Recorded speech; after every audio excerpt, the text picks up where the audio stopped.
मित्रों, कुछ लोग ऐसे होते हैं जिनके मन में गंदे और वासना के विचार उठते रहते हैं। मित्रों, आज के इस वीडियो में हम आपको एक कथा के माध्यम से बताएंगे कि स्वयं बजरंगबली हनुमान जी ने गंदे विचारों को रोकने की वह कौन सी बातें बताई है। तो चलिए मैं आपको वह कथा सुनाता हूँ। एक बार देवर्षि नारद जी जब इंद्रलोक गए तो उन्होंने देखा कि इंद्रदेव रंभा उर्वशी में इनका के साथ भोग विलास में मग्न थे। जब नारद जी इंद्रलोक पहुंचे तो इंद्रदेव उनसे मिलने भी नहीं आए, जिससे नारद जी को बहुत दुख हुआ। तब उनके मन में एक प्रश्न उठा कि लोग विषय भोग में इतना क्यों व्यथित है। तब उन्होंने सोचा, अगर कोई ऐसा हो जिसने अभी तक विषय भोग किया हो, वही मुझे इस प्रश्न का उत्तर दे सकता है। तब उनको याद आती है महादेव के अवतार हनुमान जी की। देवर्षि नारद जी ने विलंब न करते हुए इंद्रलोक से प्रस्थान किया और जा पहुँचे हनुमान जी के पास। तब हनुमान जी तपस्या में लीन थे। जैसे ही नारद मुनि वहां पहुंचे तब हनुमान जी ने आंखें खोली और देवर्षि नारद जी से बोले, हे नारायण भक्त देवर्षि नारद जी, आप आज हमारे पास आए हैं। कोई अनहोनी हुई क्या मुझसे, या फिर किसी पर कोई संकट आया है क्या। तब देवर्षि नारद जी बोले, हे संकट मोचन हनुमान, ऐसी कोई बात नहीं है। मुझे बस आपसे एक प्रश्न का उत्तर जानना था। तब हनुमान जी ने कहा कि कहिए देवर्षि नारद जी, आपका वह प्रश्न कौन सा है। तब देवर्षि नारद जी बोले कि हे संकट मोचन हनुमान, आपने आज तक किसी भी स्त्री को स्पर्श तक नहीं किया है, न तो आज तक आपने किसी के साथ विषय भोग किया है। लेकिन मैं जब इंद्रलोक पहुंचा तो इंद्रजीत मुझे मिले तक नहीं, क्योंकि वह रंभा में इनका उर्वशी के साथ वासना में व्याप्त थे। तब मेरे मन में यह प्रश्न उठा कि मनुष्य के मन में यह वासना का विचार क्यों उठता है और इसे कैसे रोक सकते हैं। तब महाबली हनुमान जी बोले, हे देवर्षि नारद जी, अगर आपका प्रश्न यही है तो मैं आपको इस प्रश्न का उत्तर बताता हूँ, लेकिन इसके लिए आपको एक कथा सुननी होगी। तब देवर्षि नारद जी बोले, ठीक है संकट मोचन हनुमान, मैं उस कथा को पूरे मन और लगन के साथ पूरा अंत तक सुनूंगा और संपूर्ण वैकुंठ लोक में इसका विश्लेषण भी करूंगा। तब हनुमान जी कथा को सुनाना प्रारंभ कहते हैं और कहते हैं कि एक बार एक युवक एक महाशय के पास आया और महर्षि से बोला कि है गुरु जी, मेरे मन में इतने गंदे विचार क्यों आते हैं। मैं नहीं चाहता कि मेरे मन में गंदे विचार आए, लेकिन फिर भी मेरे मन में हमेशा काम वासना के विचार उठते रहते हैं और मैं इनके बारे में सोच सोच कर बहुत परेशान हो जाता हूँ। मेरी ऊर्जा और समय यह सब सोचने में ही नष्ट हो जाती है और इन सब के विचारों की वजह से मैं कभी भी शांत नहीं रह पाता और मैं हमेशा ही स्त्रियों को देखकर मोहित हो जाता है। जी, मैं अपने आप को रोक नहीं पाता। महाबली हनुमान जी ने आगे कहा कि है देवर्षि नारद जी, वह महाशय मुस्कुराए और उन्होंने उस युवक से पूछा, क्या तुम्हें पता है यह काम वासना होती क्या है। उस युवक ने उत्तर दिया कि मैं यह तो नहीं जानता कि काम वासना होती क्या है। पहाड़ गुरुजी, ये जो भी चीज है बहुत बुरी चीज है। फिर उस महाशय ने उस युवक से कहा कि सबसे पहले तो तुम्हें यह समझना है कि प्राकृतिक रूप से जो भी चीज हमारे अंदर है वह बुरी नहीं है।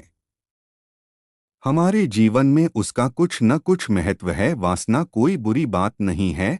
यह तो हमारे मन की एक भावना है जो हमें किसी न किसी चीज की कमी का एहसास करवाती थी है और फिर हम उस चीज को पाने के लिए उस चीज की तरफ आकर्षित हो जाते हैं। वह मेहर से आगे उस युवक को कहते हैं कि है युवक, जैसे अगर तुम्हारे पास धन की कमी है तो तुम में धन पाने की वासना उत्पन्न हो जाएगी। तो वासना कुछ और नहीं, बस एक प्रकार की कमी है जो एक प्रकार की जरूरत का एहसास दिलाती है और जब यह जरूरत शारीरिक हो तो हम इसे काम वासना का नाम देते हैं। युवक ने महर्षि को कहा कि गुरुजी, मुझे काम वासना का मतलब तो समझ में आ गया, पर आप मुझे यह बताइए कि यह आती कहाँ से हैं और कैसे आती है। हनुमान जी ने आगे कहा कि ही देवर्षि नारद जी, तब उस महर्षि ने कहा कि काम वासना कहीं से आती नहीं है, यह तो हमारे अंदर ही होती है और इसका होना तो जरूरी भी है, तभी तो मानव जाति का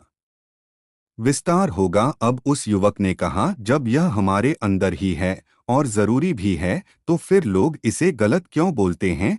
तब उस महाशय ने कहा कि यही तो समस्या है, लोगों ने कामवासना को गलत तरीके से सोच लिया है, इसे छुपाने की दबाने की कोशिश करते हैं। काम वासना गलत नहीं है, बल्कि काम वासना का गलत तरीके से प्रयोग करना गलत बात है। लोग जिससे प्रेम करते हैं, बस उसी के लिए जीने लग जाते हैं, उसे पाना ही उनका अपना मार्ग बन जाता है और उसी के बारे में हमेशा सोचते रहते हैं। पर यह सब गलत है। हनुमान जी ने आगे कहा कि है देवर्षि नारद जी। महर्षि ने युवक से कहा, क्या तुम्हें पता है जानवरों में भी काम वासना होती है? उस युवक ने उत्तर दिया, हाँ गुरुजी, जानवरों में भी काम वासना होती है, क्योंकि जानवर भी तो आखिर अपने वंश को आगे बढ़ाने के लिए मादा के साथ व्यभिचार करते हैं। उस महर्षि ने आगे कहा कि हम जानवरों की काम वासना को गलत क्यों नहीं कहते? युवक ने कहा, जी मुझे इस प्रश्न का उत्तर नहीं पता। युवा आगे कहता है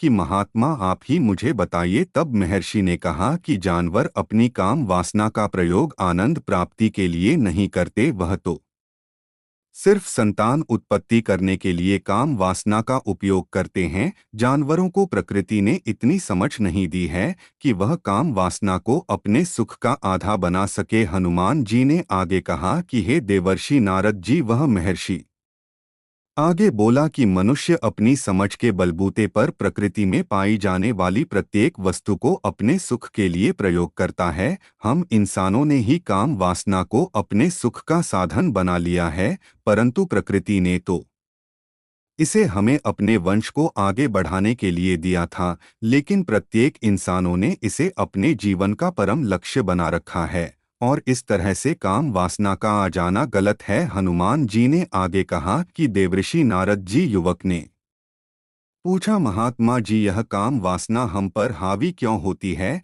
यह हमेशा ही क्यों आ जाती है? तब उस महात्मा ने कहा कि सुनो, अब मैं तुम्हें एक कहानी सुनाता हूँ, उसे तुम ध्यानपूर्वक सुनना, तुम्हें तुम्हारे सारे सवालों का जवाब तुमको मिल जाएगा, बस तुम्हें ध्यान से सुनकर समझना है। युवक ने कहा, ठीक है गुरुजी। वह महर्षि आगे कहता है, एक बार की बात है, एक 8 आश्रम में एक गुरु और उनके शिष्य रहा करते थे। सभी बच्चे रोजाना आश्रम के बाहर स्थित देवरिया नामक एक गांव में भिक्षा मांगने के लिए जाते थे। महाबली हनुमान आगे कहते हैं कि वह महर्षि उस युवक से आगे कहता है कि उसी आश्रम का एक शिष्य जिस गांव में भिक्षा लेने जाता था, उसी रास्ते में एक नदी मिलती थी। एक दिन उसने देखा कि एक युवक वृक्ष के पीछे छिपा है। वह उस युवक के पास गया और उससे जाकर बोला, भाई तुम इस वृक्ष के पीछे छिपकर क्या देख रहे हो? तब उस पेड़ के पास छुपे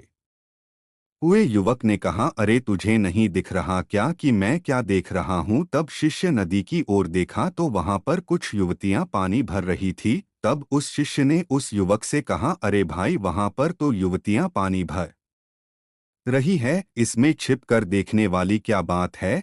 तब वह युवक शिष्य की तरफ देखकर कहने लगता है, अरे पागल, तुम्हें दिखाई नहीं दे रहा क्या कि कैसे यह औरतें नदी से पानी निकाल रही है? जरा उनकी अदाओं को तो देखो, उनके कोमल शरीर को देखो, उनकी पतली कमर, मटके को उठाते समय बलखाती चाल को तो देखो, और उनके बाल उनकी कमर पर कैसे लहरा रहे हैं, मानो सुंदरता बिखरी हो। शिष्य ने फिर नदी की तरफ देखा और इस बार वह इसे देखता ही रहा, परंतु अभी तक उसे तो कुछ भी नजर नहीं आ रहा था और वह बिल्कुल निर्भय था। उसे किसी भी बात का कोई डर नहीं था। लेकिन अब वह छिपके उन युवतियों को देखने लगा और जब वह छिपकर उन युवतियों को देख रहा था, तभी वह अचानक अंदर से अपने ही अंतर्मन से कांप गया और उसने कहा कि यह मैं क्या कर रहा हूँ? मैं जो कर रहा हूँ वह सही नहीं है, मुझे यहाँ से चले जाना चाहिए। और फिर वह जल्दी से वहाँ से चला गया। वह आश्रम पहुँच जाता है।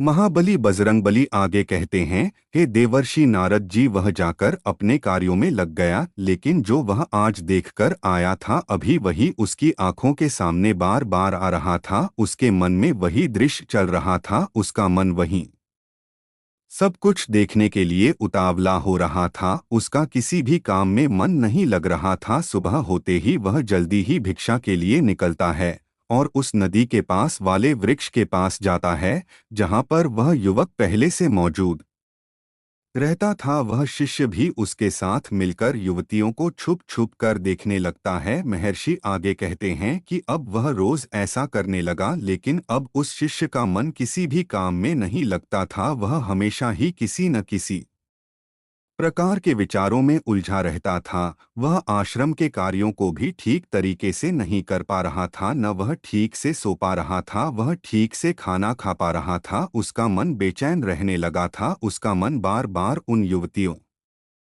के सौंदर्य को देखने के लिए उतावला होता रहता था। जब गुरु उसके गुरु शिक्षा देते थे तब भी उसका मन कहीं और विचारों में खोया रहता था। जब शिष्य का यही रोज रोज का हो गया तो गुरु ने अपने शिष्य की इन हरकतों को डोट भांप लिया था। महाबली हनुमान नारद जी को कथा सुनाते हुए आगे कहते हैं कि एक दिन गुरु ने शिष्य को अपने पास बुलाया और कहा कि मैं भी तुम्हारे साथ भिक्षा मांगने चलूंगा, हम दोनों साथ साथ भिक्षा मांगने चलेंगे। तब शिष्य गुरु को मना करते हुए बोला, नहीं गुरुदेव, परेशान क्यों हो रहे हो, मैं अकेला ही ठीक से भिक्षा मांग सकता हूँ। गुरु ने शिष्य से कहा कि ठीक है, तुम अकेले ही भिक्षा मांगने जाओ। जैसे ही गुरुजी ने इतनी बात कही वह शिष्य तुरंत वहां से भिक्षा मांगने के लिए निकल गया। उसके जाने के बाद गुरु भी आश्रम से निकल गए और वह अपने शिष्य का पीछा करने लगे कि वह कहाँ जाता है, किसे मिलता है। यह सब देखने के लिए उसके पीछे पीछे चलने लगे। कुछ आगे आने के बाद गुरु ने देखा कि उनका शिष्य एक युवक के साथ एक वृक्ष के पीछे किसी अपराधी की तरह छिपा हुआ है और छिपकर कुछ देख रहा था। गुरु अपने शिष्य के पीछे गए। उन्होंने सोचा कि आखिर उनका शिष्य क्या देख रहा है जिसे देखने के लिए वह वृक्ष के पीछे अपराधियों की तरह छिपा हुआ है। तब गुरु ने देखा कि उनका शिष्य वृक्ष के पीछे छुपकर युवतियों को देख रहा है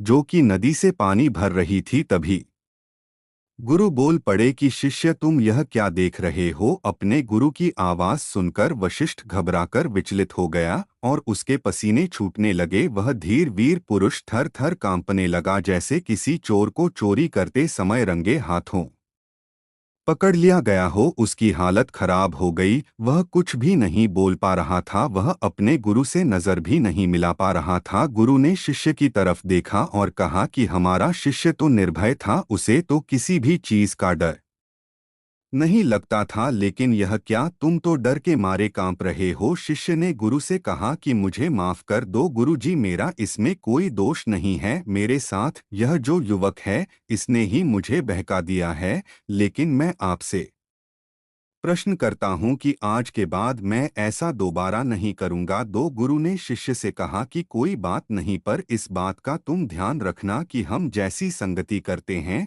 वैसा ही फल हमें प्राप्त होता है। महर्षि आगे कहता है कि प्रत्येक साथ रहने वाले मनुष्य विचार हमारे अंदर प्रवेश करते हैं, इसीलिए अच्छी संगति करो जिससे तुम्हारे अंदर अच्छे विचारों का प्रवेश हो। फिर गुरु और शिष्य आश्रम लौट आए और फिर से आश्रम के कार्यों पर ध्यान देने लगे। वह जिस रास्ते से पहले जाता था उसने उस रास्ते को त्याग दिया और दूसरे रास्ते से जाने लगा। वह अपने काम को ध्यान से करता, लेकिन धीरे धीरे उसके अंदर क्रोध उत्पन्न हो गया और फिर वह दूसरों पर क्रोध करने लगा और बेचैन रहने लग गया। अब वह सही समय पर भोजन भी नहीं करता था, वह भोजन भी बहुत कम खाता था। एक रात गुरु उस शिष्य के पास आए और उसे बोले कि अब तक तुम कितनी बार अपने वादे से मुकर चुके हो। यह सुनकर शिष्य अपने गुरु के चरणों में गिर गया और रोने लगा। रोते रोते ही उसने गुरु से कहा कि गुरुदेव, मैं कई बार अपना वादा भूला हूँ, फिर वादा कर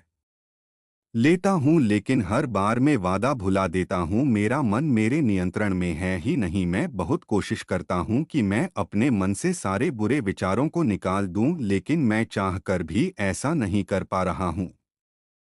फिर गुरु ने शिष्य को कहा कि ठीक है, चलो मेरे साथ। गुरु शिष्य को आश्रम के बगीचे में लेकर गए और शिष्य से कहा कि देखो, यहाँ पर कुछ नाली बनी हुई है जिससे नदी का पानी इन पौधों तक आ रहा है और यह पानी एक निरंतर बहाव से बह रहा है, क्या तुम इस पानी के बहाव को रोक सकते हो? अब शिष्य ने उत्तर दिया कि हाँ गुरु, मैं इस भाव को रोक सकता हूँ। फिर शिष्य ने मिट्टी उठाकर उस नाली में डाल दी। वह पानी कुछ देर के लिए रुक गया और फिर कुछ समय बाद मिट्टी के ऊपर से पानी बहने लगा। गुरु ने शिष्य से कहा, अरे ये क्या, ये तो पानी रुका ही नहीं। फिर शिष्य ने कुछ मिट्टी और पत्थर उठाकर उस नाली में डाल दिए, जिससे कुछ समय के लिए पानी रुक गया, लेकिन फिर उस पत्थर के ऊपर से फिर पानी बहने लगा। उसके बाद गुरुजी ने कहा कि अरे ये क्या हुआ, पानी तो फिर से बह गया। तुम तो बोल रहे थे कि तुम इसे रोक दोगे, क्या तुम इसे रोक नहीं सकते? तब शिष्य ने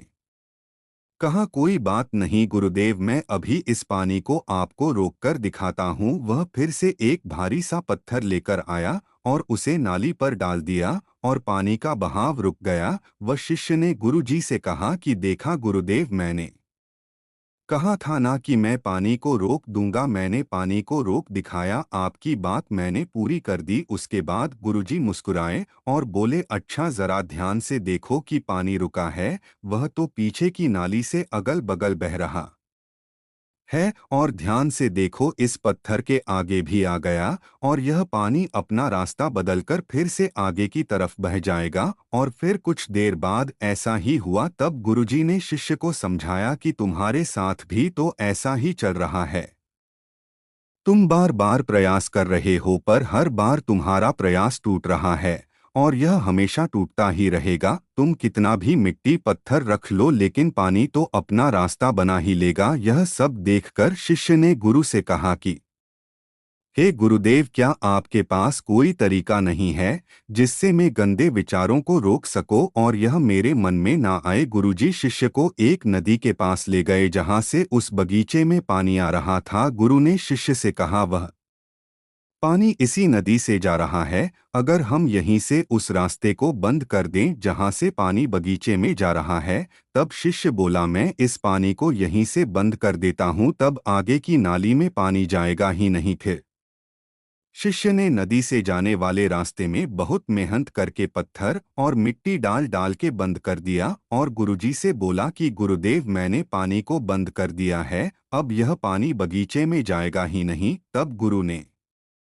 कहा कि अगर पानी बगीचे में नहीं जाएगा, पौधों को पानी कहाँ से मिलेगा? उन पौधों को तो पानी की आवश्यकता है और उन पौधों में कुछ पौधे तो ऐसे हैं जिनको रोज पानी की आवश्यकता है, वह तो मुरझाकर मर ही जाएंगे। उनका क्या होगा? पानी तो हमें खोलना ही होगा। शिष्य ने गुरु की बात सुनकर वापस नदी से जाने वाले पानी का रास्ता खोल दिया। तब गुरु ने शिष्य से पूछा कि अगर हम इस नदी के पूरे पानी को बगीचे की तरफ कर दें तो क्या होगा? तब शिष्य ने जवाब दिया कि गुरुदेव, वहां पर जितने भी पौधे हैं वह नष्ट हो जाएंगे, वहां पर कुछ ही बचेगा। फिर गुरु मुस्कुराए और बोले, मैंने तुमसे ये सब जो करवाया तुमको समझ में आया कुछ? क्या तुम इस बात को डोट समझ पाए हो कि हमें किसी भी चीज को रोकना नहीं है, बस हमें हमेशा संतुलन बनाए रखना है। कम पानी से भी पौधे नष्ट होते हैं और ज्यादा पानी से भी पौधे नष्ट होते हैं।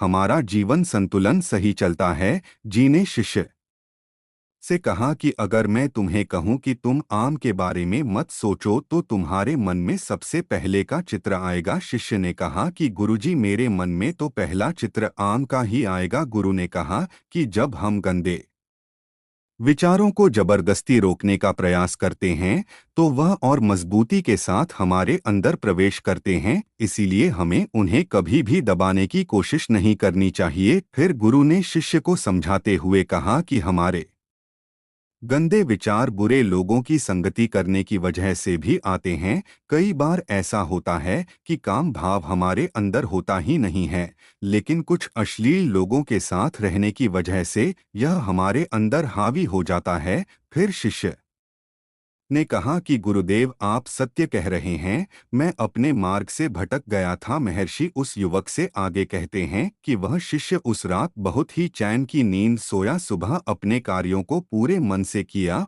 और फिर सुबह वह भिक्षा लेने के लिए उसी रास्ते से गया जहां वह युवक आज भी वृक्ष के पीछे छुपकर उन युवतियों को देख रहा था। वह शिष्य नदी पर गया जहां वह युवतियां पानी भर रही थी। उसने उनसे पानी मांगा। उनमें से एक ने उसे पानी पिलाया और उस शिष्य ने उनके चरण छुए। शिष्य को उन्होंने आशीर्वाद दिया कि तुम्हारा कल्याण हो। उसका मन सकारात्मक ऊर्जा से भर गया। उसके चेहरे पर मुस्कान आ गई थी, जैसे उस शिष्य को कुछ खोया हुआ वापस मिल गया हो।